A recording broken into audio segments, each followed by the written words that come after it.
The alarm screamed across every space station in the galaxy, from the crystal cities of Altara Prime to the metal worlds of the Outer Rim. The same impossible message flashed on billions of screens. Emperor Vextar of the mighty Zephyrian Empire had vanished. Not just the Emperor, his entire convoy of 12 massive warships. 50,000 of the most important beings in the galaxy. Gone.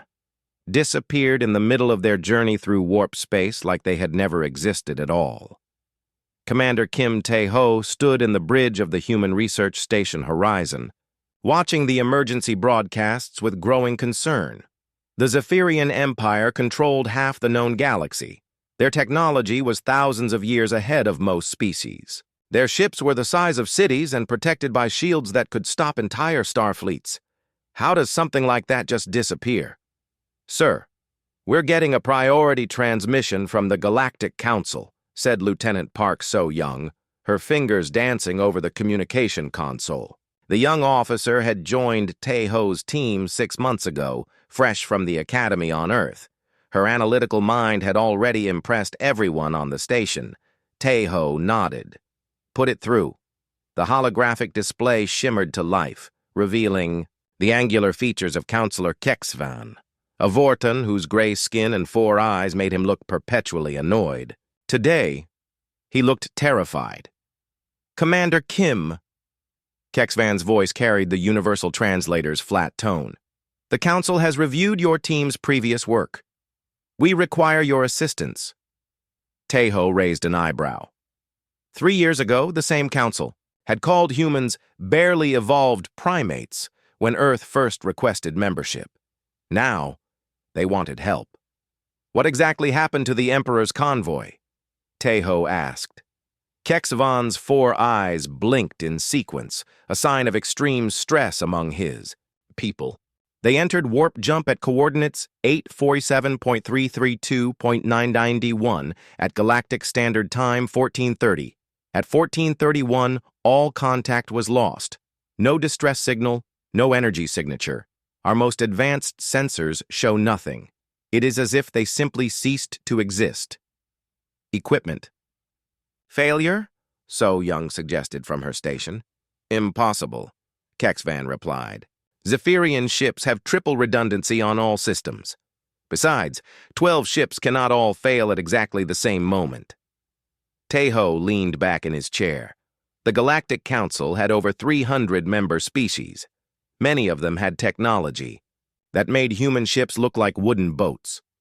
If they couldn't figure this out, something very strange was happening. What do you want us to do? Tae-ho asked. Your species has a reputation for solving problems in ways that others cannot predict. The Emperor must be found. The Empire is already mobilizing its war fleets. If he has not returned within 7 days, they will assume he was murdered and begin attacking every system that might be responsible. So-young looked up from her console, her face pale. That could mean war across the entire galaxy. Indeed, Kexvan continued. Your team will be given full access to our investigation data. A council ship is already en route to collect you. The transmission ended, leaving the bridge in silence. Tae-ho stared at the empty holographic display, his mind racing. The Galactic Council had never asked humans for help with anything important before. They barely tolerated Earth's presence in their organization.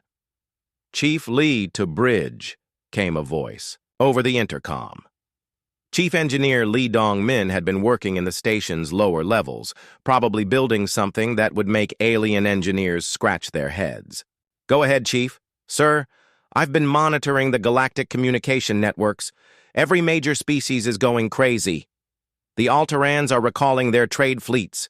The Korthans are moving their military ships to defensive positions. Even the peaceful gentle ones are sealing their borders. Tae-ho stood up. So-young, get me everything the Council has on this disappearance. I want sensor logs, traffic control data, anything they've got.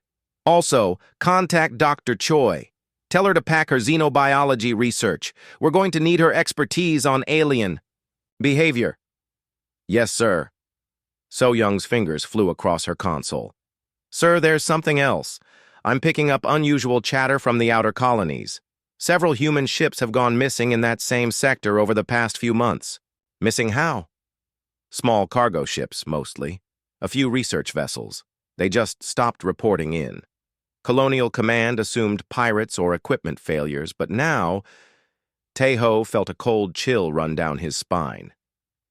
Now it looks like a pattern. The Kiet bridge doors slid open, and Dr. Choi Hee-jin walked in, carrying a travel bag over her shoulder. The xenobiologist was in her 40s, with graying hair and sharp eyes that missed nothing.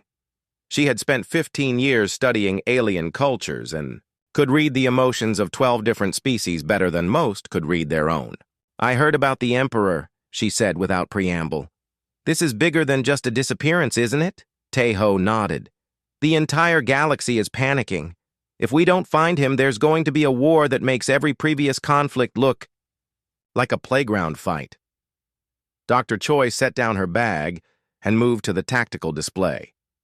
Her fingers traced the projected star map, highlighting the area where the convoy had vanished. "I've been monitoring alien news networks," she said. "Every major species is genuinely terrified. None of them are positioning themselves to take advantage of the Emperor's disappearance. That tells me something important." "What?" "This wasn't an inside job. If any of the major powers were behind this, they would be secretly preparing to fill the power vacuum. Instead, they're all running scared. Whatever took the Emperor's convoy has every advanced species in the galaxy worried about their own safety." Chief Lee's voice came over the intercom again. "Sir, the Council ship just dropped out of warp. They're requesting immediate departure." Tejo looked around the bridge at his small team. So Young was still young and untested in real crisis situations. Lee was brilliant, but had a tendency to modify things without permission. Dr. Choi was the most experienced, but she was a scientist, not a soldier. Against them was a mystery that had stumped every advanced civilization in the galaxy. They had 7 days to find an emperor and his 50,000 followers before a galactic war began. "Pack light," Tejo told his team. "We're about to find out if humans really are as good at solving impossible problems as the Council thinks." "We are." As they prepared to leave, Tejo couldn't shake the feeling that they were missing something important. The disappearance was too clean, too complete. In his experience, when something seemed impossible, it usually meant someone wanted it to look that way. The question was, who had the technology and the motivation to make the most powerful convoy in the galaxy simply vanish? And more importantly, what did they want in return for giving it back? Time was running out, and the fate of trillions of beings across hundreds of worlds now rested in the hands of 4 humans who were considered barely civilized by most of the galaxy. No pressure at all. The Council ship Eternal Wisdom was everything a human vessel was not. Its corridors gleamed with polished metal that seemed to glow from within. The artificial gravity was so perfect that walking felt like floating. Even the air tasted clean and processed, without the slight metallic tang that marked human ships. Commander Kim Tae-ho stood on the observation deck, watching stars stream past as they traveled through hyperspace toward the coordinates where Emperor Vextar had vanished. The journey would take 18 hours, giving his team time to study the data the Council had provided. It was not encouraging. "The sensor logs make no sense," Lieutenant Park So-young said, scrolling through the reports on her portable display. "Look at this. At 1430 Galactic Standard, the convoy shows up on every sensor in the system. Ships, life signs, energy readings, everything normal. At 1431, nothing, not even debris." Dr. Choi Hye-jin looked up from her own research. "I've been reading the political analysis. Every major species has alibis for where their leaders were when this happened. The Alteran High Council was in session with over 1,000 witnesses. The Korthan war chiefs were all at a ceremonial combat tournament that was broadcast across their empire. Even the secretive shadow builders were spotted at a trade conference. Chief Engineer Lee Dong-min emerged from the ship's engine bay, wiping his hands on a rag. The Eternal Wisdom's crew had given him permission to examine their systems, probably hoping to learn something about human engineering in return. Their technology is impressive, he said, settling into a chair beside the others. But it's also predictable. Everything follows logical patterns. Their sensors are designed to detect energy signatures, matter displacement, gravitational disturbances. All the things you would expect from conventional technology. Tejo turned from the viewport. Meaning what? Meaning if someone wanted to hide from these sensors, they would need to know exactly how they work. More importantly, they would need technology that operates outside the normal rules. So, Young frowned. Outside the normal rules, how? Lee shrugged. Think about it. Every species in the galaxy developed faster than light travel using similar principles. They all use energy shields based on the same physics. Their sensors all look for the same signatures. But what if someone found a completely different way to do things? Dr. Choi nodded slowly. Like how humans developed nuclear power while other species were still using fusion reactors. Same result. Completely different method. Exactly. And if you don't know the method, you can't detect it. The ship's intercom crackled to life. Attention passengers, we are approaching the coordinates. Prepare for normal space transition. Tejo felt the familiar lurch as the ship dropped out of hyperspace. Through the viewport, he could see the area where the Emperor's convoy had vanished. It looked perfectly normal. Stars dotted the black space in familiar patterns. Nothing seemed wrong or dangerous. Sir, So Young said, checking her scanner. I'm reading at least 30 ships in the area. Looks like every major species sent investigators. On the main screen, Tejo could see the other vessels, sleek Alteran science ships with their crystal hulls, massive Korthan warships bristling with weapons. Even a few of the rarely seen Gentle One exploration craft, their organic curves looking like living things in the starlight. They've been here for 2 days, Dr. Choi observed. And from the look of their formation, they haven't found anything either. Captain Nexhull of the Eternal Wisdom appeared on the communication screen. The Vorthon captain's 4 eyes showed the same stress patterns Tejo had seen in Counselor Kexvan. Commander Kim, we have been granted permission to conduct our own investigation. The other ships will share their sensor data with you, but they request that you stay out of their search areas. Understood, Captain. Can you take us to the exact coordinates where the convoy disappeared? Of course. As the Eternal Wisdom moved deeper into the search area, Tejo watched the other ships through the viewport. They moved in careful patterns, their powerful sensors scanning every cubic meter of space. It was methodical, thorough, and completely unsuccessful. Chief, Tejo said, can you modify our sensors to look for something the others might miss? Lee grinned. Already working on it. I've been studying their scanning methods through the ship's computers. They're all looking for the same things in the same ways. But humans think differently. How so? Well, for example, they're scanning for large objects like ships. But what if the ships were broken down into smaller pieces? They're looking for energy signatures from known technology. But what if unknown technology leaves different signatures? They're measuring gravity in straight lines. But what if gravity was bent? So Young looked up from her console. Bent how? That's what I want to find out. Give me an hour to recalibrate our sensors. While Lee worked, Dr. Choi studied the political situation developing around them. I'm monitoring communications between the other ships, she said. The tension is getting worse. Some species are starting to blame others. The Korthans think the Altarans are hiding something. The Altarans suspect the Shadow Builders. Everyone is suspicious of everyone else, which means we're running out of time, Tejo said. If they start fighting among themselves, finding the Emperor becomes impossible. Finished, Lee announced. Our sensors are now configured to look for gravitational anomalies, quantum fluctuations, dimensional distortions, and about 12 other things that the alien sensors ignore. What are you hoping to find? Honestly, I have no idea. But sometimes, The best way to find something impossible is to look for things that shouldn't exist. Lee activated his modified sensor array. For several minutes, nothing happened.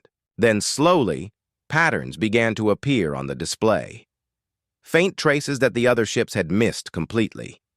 There, So Young said, pointing to a cluster of readings. Those gravitational distortions. They're tiny, but they form a pattern. Dr. Choi leaned forward. It looks almost like footprints, as if something massive passed through this area but left only the smallest traces behind. And here, Lee added, highlighting another section of the display. Quantum echoes. The space here remembers something big happening, even though there's no physical evidence left. Taeho studied the sensor readings. Can you track these traces? See where they lead? Maybe. The trail is faint, but it seems to head toward the galactic rim, away from all the major star systems. Why would someone take the Emperor to empty space? Dr. Choi was quiet for a moment, thinking. Because they want to keep him hidden, or because they need a place where no one will accidentally discover what they're doing with him. So Young pulled up a star chart. If this trail continues on its current heading, it leads to the void between. The empty region between galactic, arms where no stars shine. Perfect place to hide something, Lee observed. No traffic, no patrols, no colonies. You could build a secret base there and no one would ever know. Taeho made his decision. Captain Nexhul, we need to follow this trail. Can your ship handle a journey to the void between? It is possible, the captain replied. But it will take us far from any help if we encounter trouble.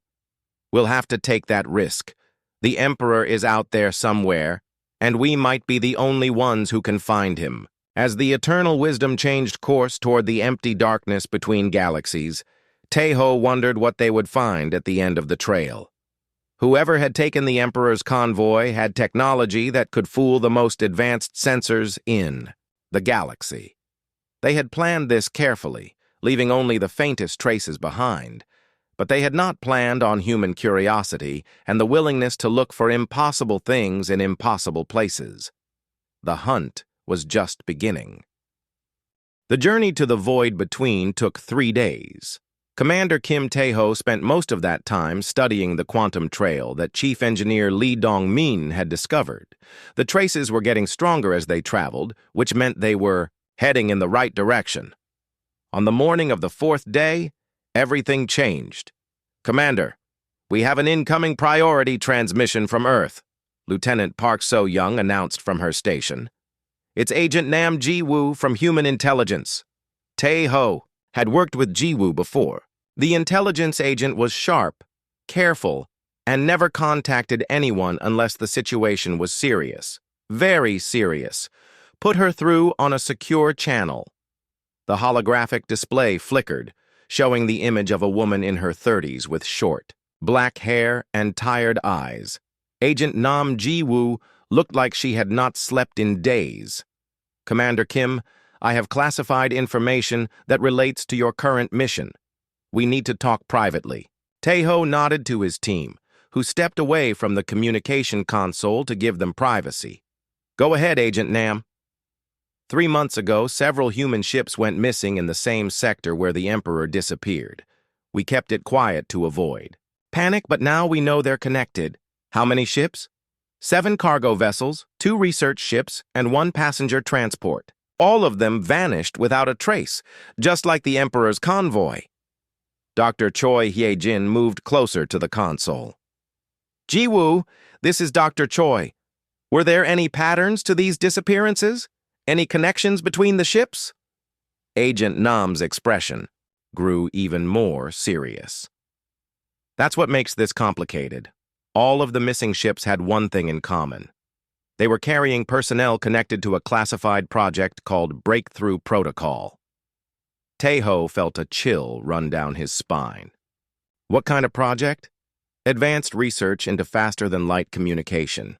The team was led by Dr. Shin Woo-jin, a former university professor who was dismissed from his position for conducting unauthorized experiments.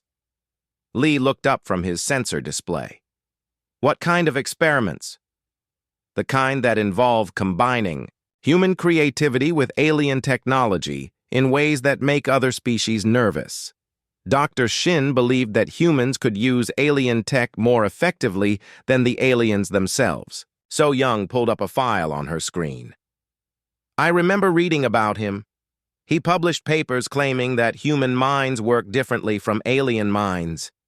Something about our ability to think outside established patterns. That's correct, Agent Nam continued. But his ideas were considered too dangerous by both human and alien authorities. The Galactic Council actually requested that he be stopped from his research. Dr. Choi leaned back in her chair. So, he went underground. More than that. According to our intelligence, he's been recruiting other humans who feel that our species is treated unfairly by the galactic community. People who believe we deserve more respect than we've been given. Taeho studied the star charts, showing their current position. They were still hours away from the end of the quantum trail, but now he was beginning to understand what they might find there. Do you think Dr. Shin is responsible for the Emperor's disappearance? It's possible. His last known location was in the Outer Rim, not far from where the convoy vanished. And Commander, there's something else you need to know. What? Dr. Shin isn't working alone. Our sources indicate he has a team of at least 50 people, including some of the best engineers and scientists that humanity has produced. They've been building something in secret for over a year. Lee looked up from his console. Building what? We don't know, but whatever it is, it required technology from multiple alien species. They've been stealing components from ships, buying equipment on the black market, even raiding abandoned research stations. The pieces of the puzzle were starting to fit together in Tai-Ho's mind, a brilliant but bitter scientist. Advanced technology from multiple species. A team of humans who felt disrespected by the galactic community, and now the most powerful leader in the galaxy had disappeared. Agent Nam, send us everything you have on Dr. Shin and his team. We need to know what we're walking into. Already transmitted. Commander, be careful. If Shin has developed technology that can make entire fleets disappear, there's no telling what else he might be capable of. The transmission ended, leaving the bridge in silence. Taeho looked around at his team, seeing his own concerns reflected in their faces. So we're not just looking for pirates or rebels, So Young said quietly. We're looking for humans. Humans who might have good reasons for what they're doing, Dr. Choi added. I've read Dr. Shin's early work. His complaints about how we're treated by other species aren't completely wrong. Lee nodded.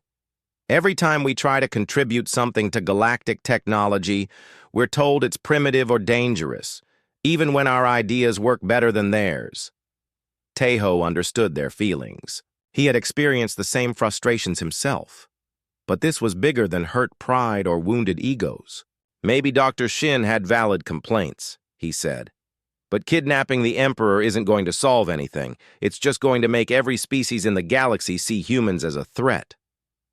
Unless that's exactly what he wants, Dr. Choi said thoughtfully. Think about it. What if his plan isn't to gain respect through cooperation? What if he wants to prove human superiority through fear? The ship's intercom crackled. Commander Kim, this is Captain Nexhull. We are approaching the end of the quantum trail. You should see this. On the main view screen, the darkness of the void between was broken by a single point of light. As they got closer, that point of light resolved into something impossible. A massive space station hung in the empty void between galaxies. It was clearly built using technology from dozens of different species, but the design was unmistakably human. Functional rather than elegant.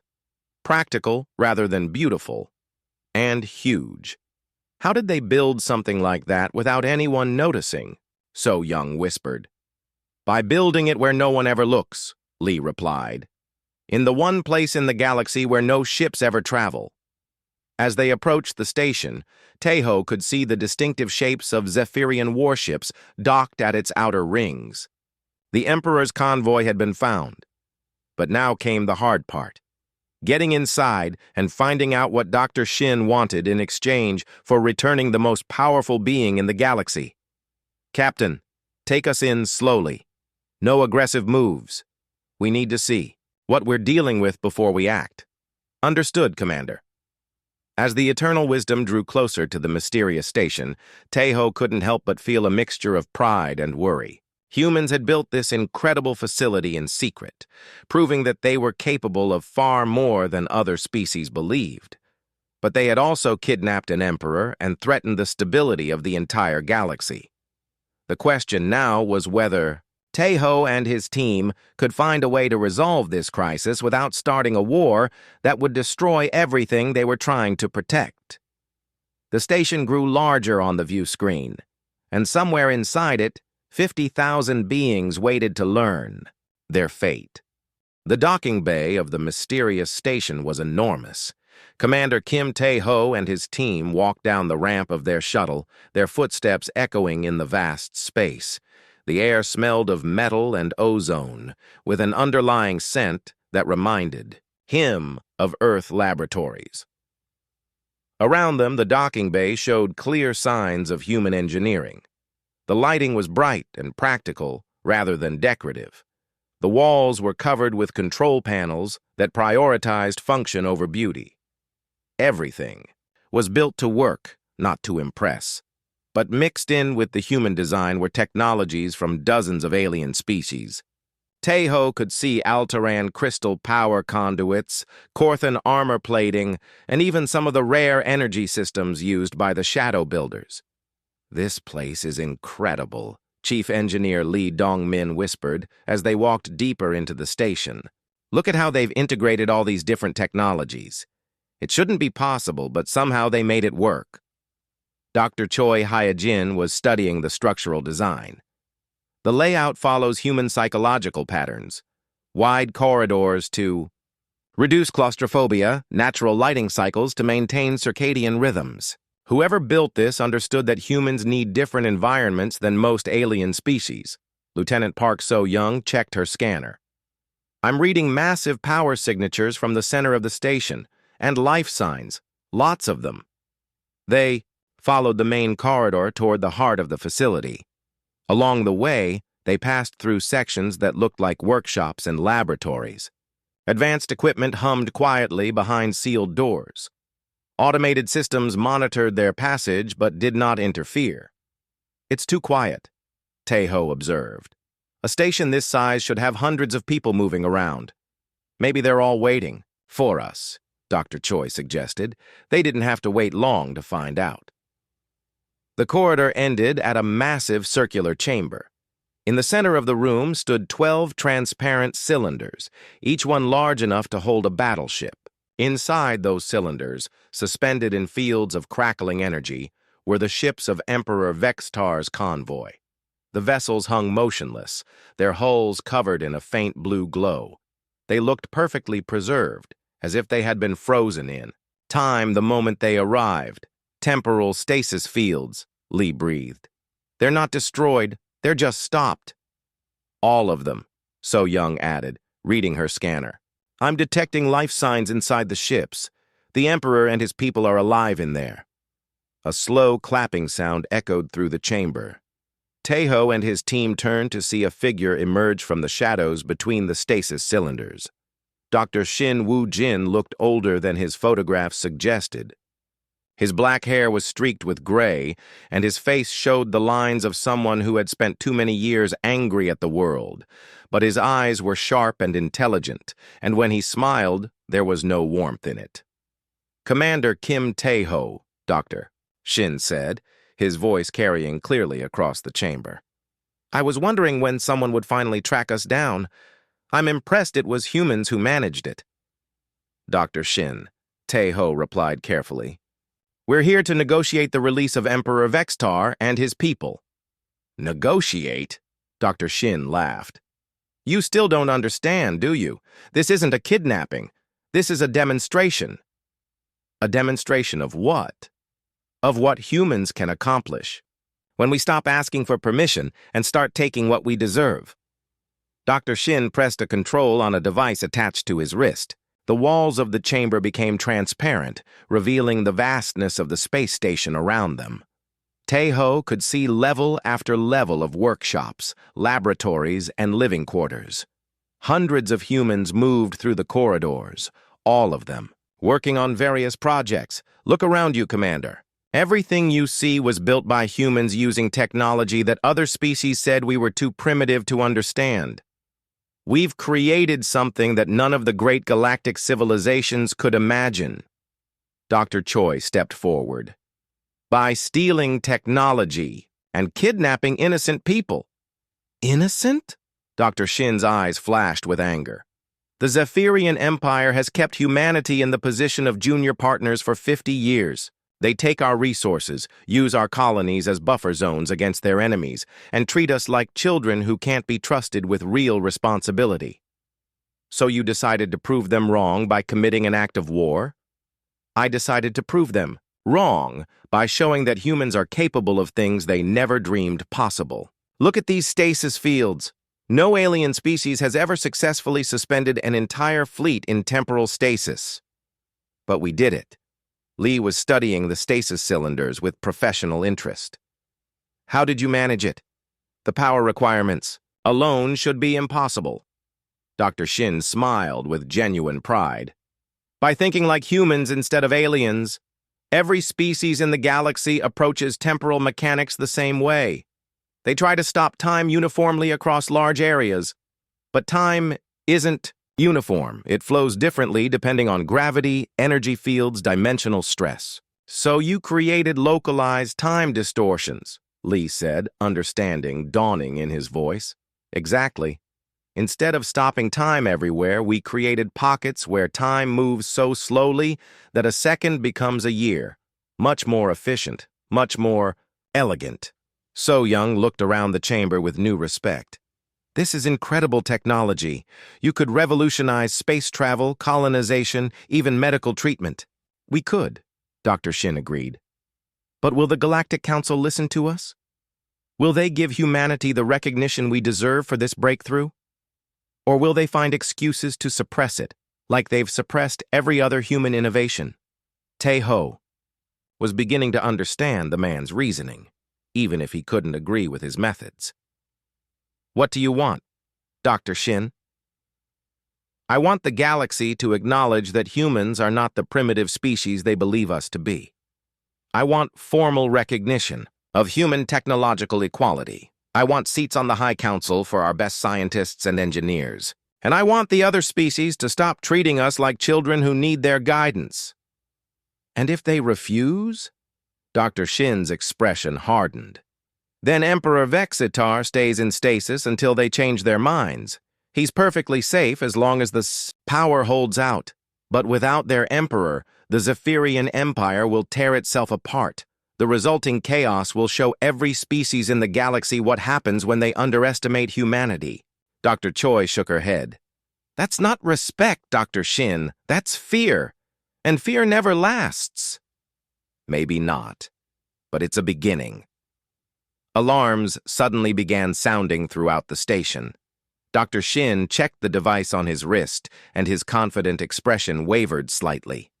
It seems we have company, he said. A rather large fleet of very unhappy aliens has just arrived at the edge of the system. They appear to be demanding the Emperor's immediate release.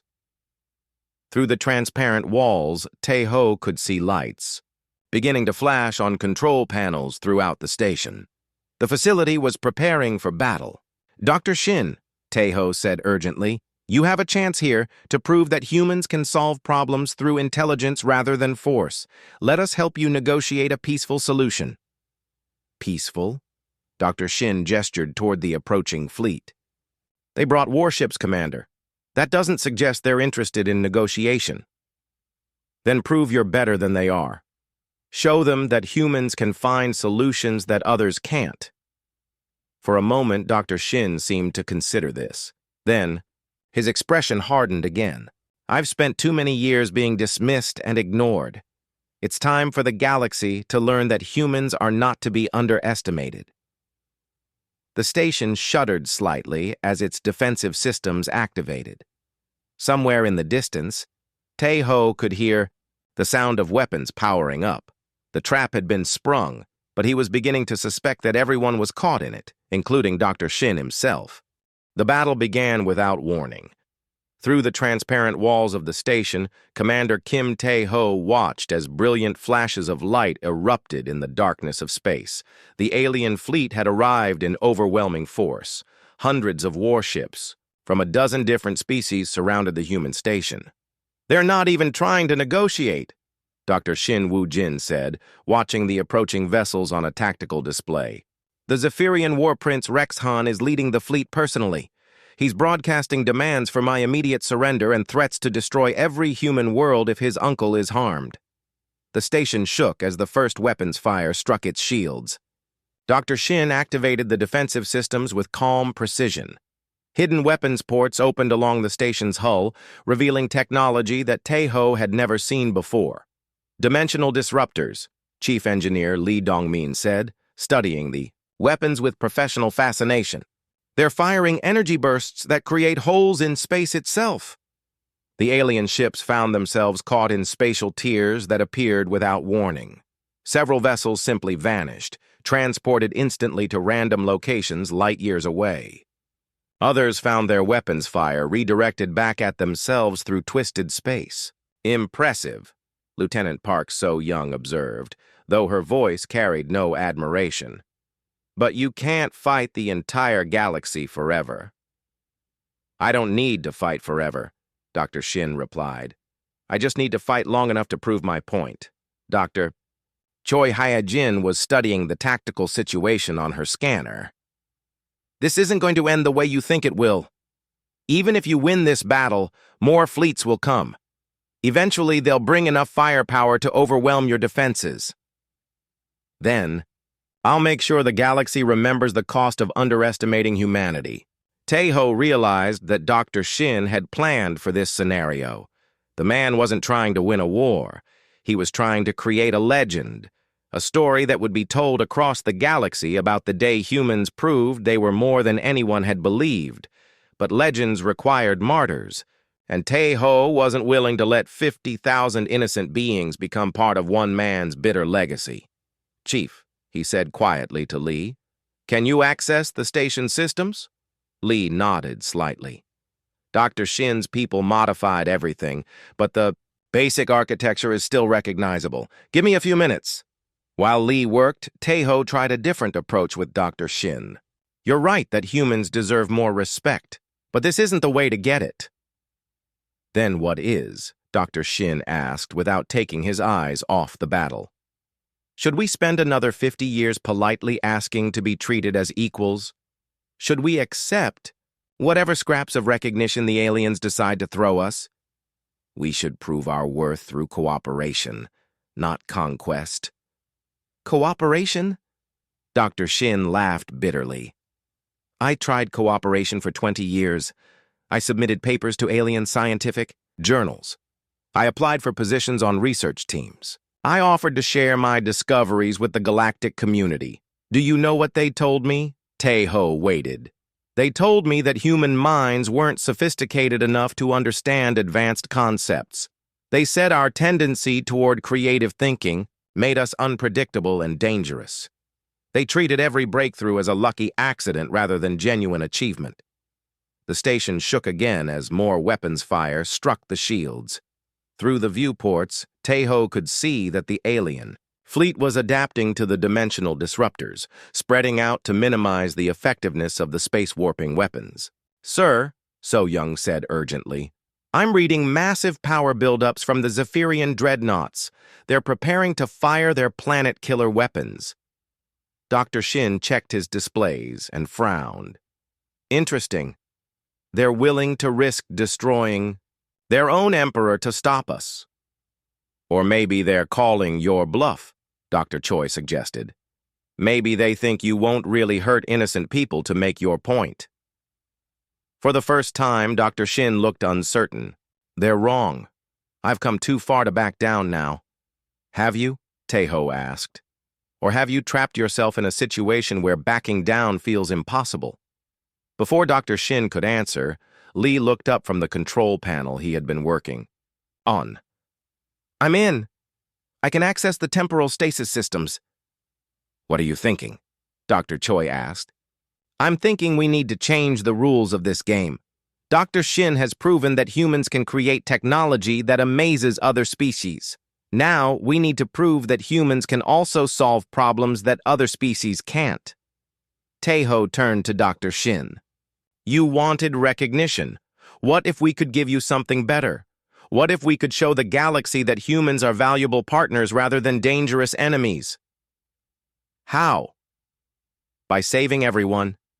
The Emperor, your people, and the alien fleet out. There.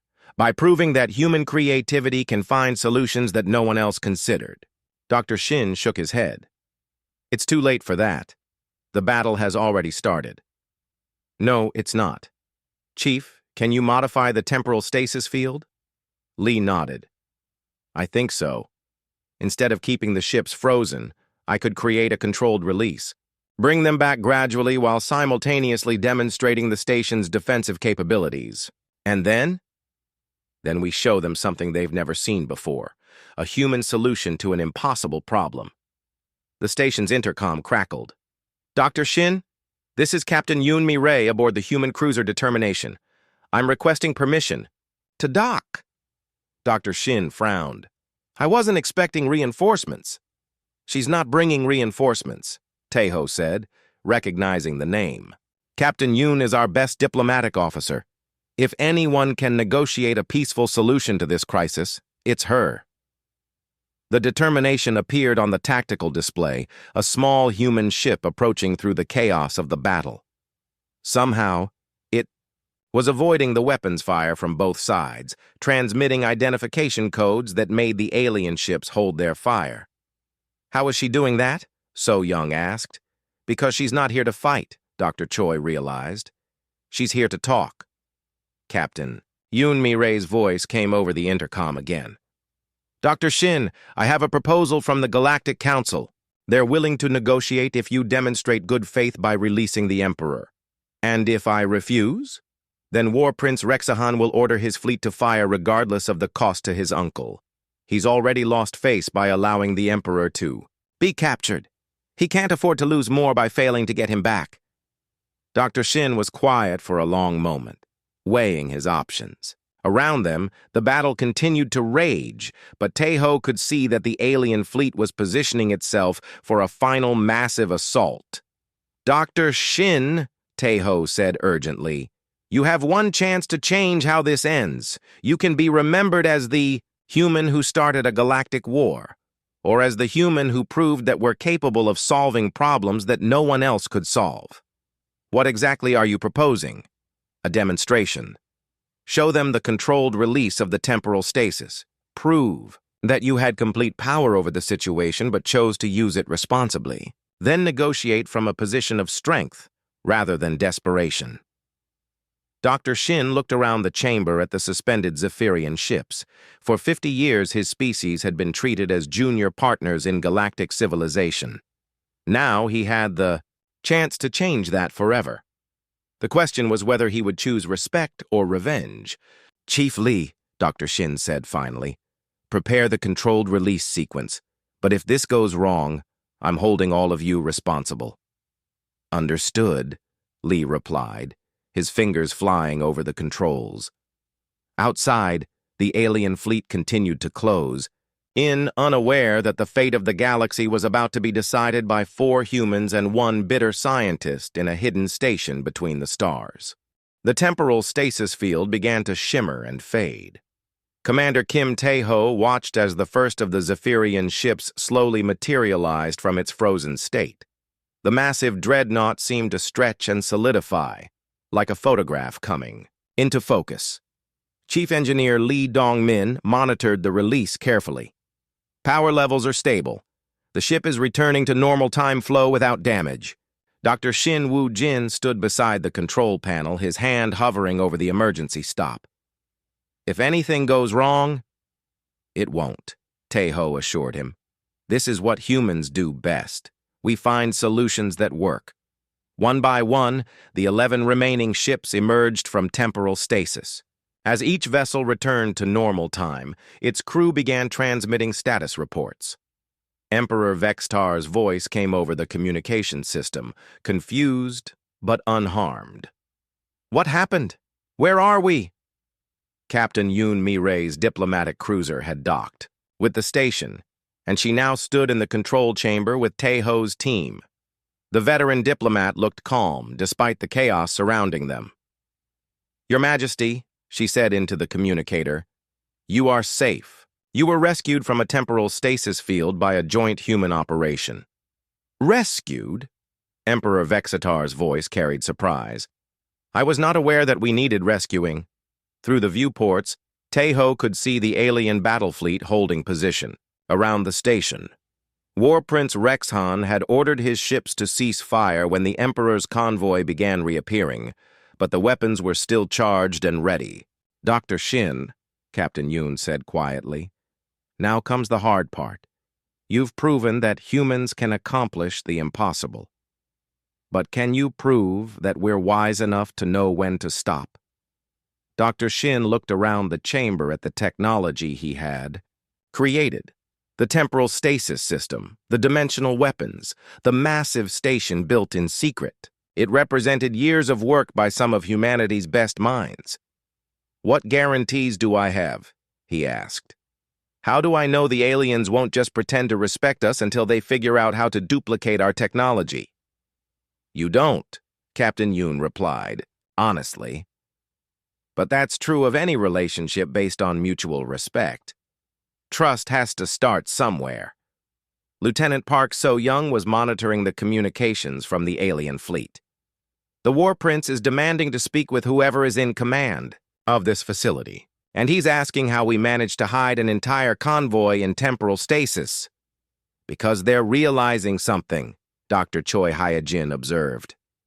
"If humans can do this, what else might we be capable of?" Emperor Vexatar's voice came over the intercom. Again, "I would like to meet with the humans who accomplished this rescue. What they have done should not have been possible with current galactic technology." Dr. Shin made his decision. "Open a channel to the Emperor's ship." The holographic display activated, showing the interior of the Zephyrian flagship's bridge. Emperor Vexatar appeared to be a being of incredible age and dignity, his crystalline features reflecting the light of his ship's controls. When he saw Dr. Shin, his expression became thoughtful. "You are the one responsible for our disappearance," the Emperor said. "It wasn't a question." "I am," Dr. Shin replied, "and I am the one responsible for your safe return." "Explain." Dr. Shin took a deep breath. "For 50 years, humanity has been treated as a junior member of galactic civilization. Our ideas are dismissed, our contributions minimized, our potential ignored. I wanted to prove that human ingenuity could accomplish what no other species has achieved. By kidnapping me and my retinue. By demonstrating technology that surpasses anything in the known galaxy. The temporal stasis field that preserved you, and your ships represents a breakthrough in physics that your best scientists said was impossible." Emperor Vextar was quiet for several moments. "And now that you have proven your point, what do you want? Recognition, respect, a seat at the table when important decisions are made. And if these things are refused," Dr. Shin glanced at Tae-ho and his team, "then I hope wiser humans than myself will find a better way to achieve them." Captain Yoon stepped forward. "Your Majesty, Dr. Shin has made his point, but he's also created an opportunity. Humanity has proven that we can contribute to galactic civilization in ways that no one expected. We're not asking for special treatment. We're asking for the chance to be genuine partners." War Prince Rexhan's image appeared on a second display. The younger Zephyrian looked angry and suspicious. "Uncle! These humans have committed an act of war against the Empire. They must be punished." "Must they?" Emperor Vextar asked. They had complete power over us, yet they chose to return us unharmed. They could have demanded territory, resources, or tribute. Instead, they ask only for respect. It's a trick, the War Prince insisted. They're trying to make us lower our guard. If that were true, Tejo interjected, why would we reveal our capabilities at all? We could have kept the temporal stasis technology secret and used it against you again in the future. Emperor Vextar nodded slowly. A valid point. You have shown us both your power and your restraint. Dr. Choi stepped closer to the display. Your Majesty, there's something else you should know. Dr. Shin didn't invent this technology from nothing. He found evidence that humans had developed dimensional manipulation in the past, then abandoned it. Abandoned it? Why? Because our ancestors understood something that we're only now remembering. True power isn't about dominating others. It's about choosing when and how to use your abilities. Lee looked up from his instruments. Sir, I'm detecting something unusual. The quantum traces we followed here weren't left by Dr. Shin's facility. They're older. Much older. What do you mean? I mean someone else has been using dimensional manipulation technology in this sector, and from the energy signatures, I'd say they're still active. A new alarm began sounding throughout the station. So Young checked her scanner and her face went pale. Commander, I'm reading massive gravitational distortions throughout the system. Something big is coming through dimensional space. Through the viewports, space began to ripple and twist. 3 ships emerged from the distortions, but they weren't like any vessel in the galactic databases. They were sleek, elegant, and completely unfamiliar. Unknown vessels, identify yourselves, War Prince Rexhan demanded over the communication system. The response came in perfect galactic standard, but the voice was unmistakably human. This is Captain Park Jin-ho of the Earth Expedition Fleet. We've been monitoring this situation from our dimensional observatory. Dr. Shin, your experiment has been successful, but it's also attracted attention we hope to avoid for a few more decades. Dr. Shin stared at the new ships in shock. Earth Expedition Fleet? I've never heard of any such organization. Because it's been classified at the highest levels for over a century. Humanity didn't stumble into galactic civilization by accident, Dr. Shin. We've been watching and learning for much longer than anyone realizes. Emperor Vexatar's expression was unreadable. Are you saying that humans have been deceiving the galactic community about their true capabilities? Not deceiving, preparing. We wanted to understand galactic politics and technology before revealing our full potential. Dr. Shin's actions have forced us to accelerate our timeline. Tejo felt a mixture of pride and concern. Captain Park, what exactly are you saying? I'm saying that humanity is about to take its rightful place as a major power in galactic civilization. The question is whether that transition will be peaceful or not. As if in response to Captain Park's words, space around the system began filling with more ships. Human ships, emerging from dimensional space in formations that suggested careful planning and coordination. Emperor Vextar looked at the growing human fleet, then at Dr. Shin and Tejo's team. It appears, he said thoughtfully, that the galaxy is about to become a much more interesting place. But even as the immediate crisis seemed to be resolving, Tejo noticed something troubling on his scanner. New gravitational distortions were appearing at the edge of the system, different from the ones that had brought the human fleet. Sir, So-young said quietly, we're detecting more dimensional activity, but these signatures don't match any human technology. Dr. Shin checked his instruments and frowned. 3 convoys have vanished in the past week, all of them human ships, and the disappearances follow patterns similar to what I accomplished here. The galaxy had gained peace, but as Tejo watched the mysterious new distortions growing stronger, he realized they might have simply bought themselves time before a much larger storm. Humanity had earned its place at the galactic table. Now, they would have to prove they could handle whatever challenges came with it. The stars had never seemed so full of possibilities and dangers.